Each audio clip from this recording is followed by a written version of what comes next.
Japan, like many countries, has aspirations to become one of the major players in the space race, having made many attempts and investments in its rockets and space industries.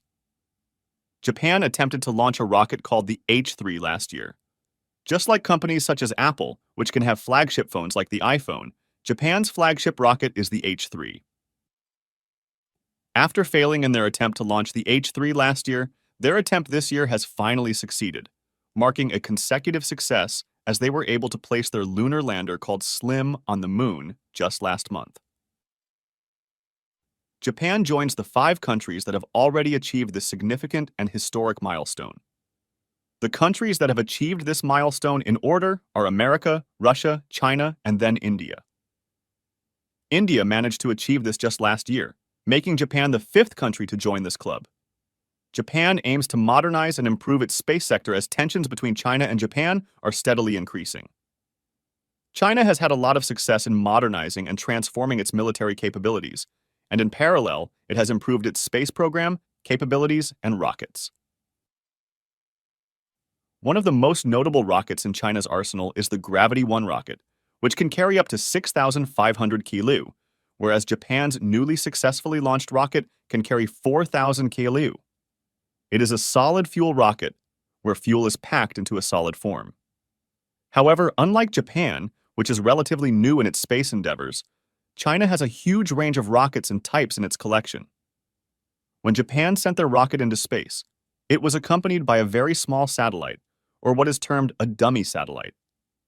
This was a test satellite to assess its ability to function and its ability to transfer satellites into Earth's orbit. Japan hopes to launch as many as 20 satellites and probes into space by 2030, aimed at providing domestic uses or, as Japan claims, for scientific purposes.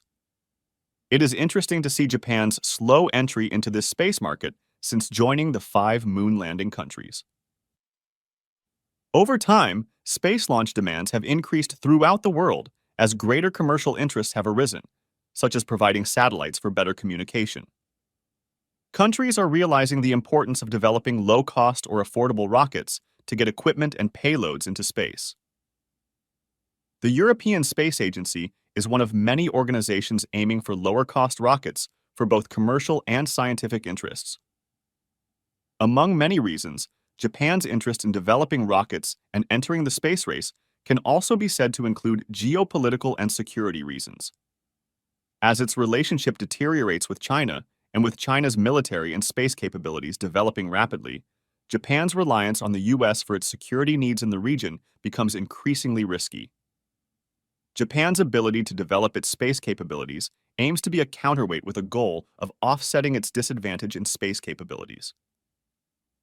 Even though it's slight, the country has goals for rapid growth and development in this sector.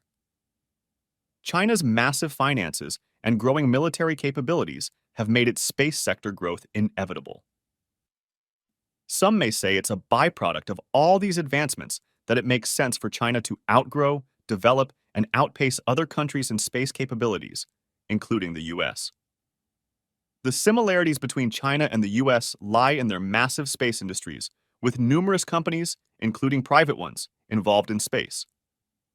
Space has become a highly commercialized industry, with over 100 private space companies in China and private companies like SpaceX making enormous contributions to space exploration in the U.S. This rivalry is often referred to as the 21st century space race. China has aspirations to build a new space station and improve its private space industries by reducing costs and increasing its geopolitical or international influence, coupled with a desire to improve profitability. The U.S. also has a massive interest in space, and as a superpower with broad influence in major countries, not capitalizing on the financial and political influences the space industry can bring, will inevitably put it in a position of missing out.